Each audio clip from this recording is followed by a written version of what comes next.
Removing values from lists using del statements.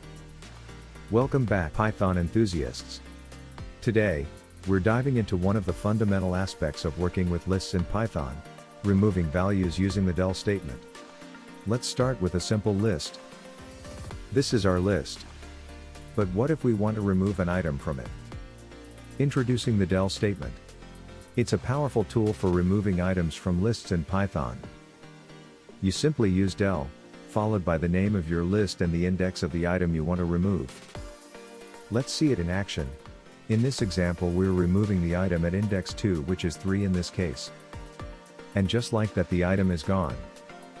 As you can see, the value 3 has been removed from our list. To recap, the del statement is a handy tool for removing items from lists in Python.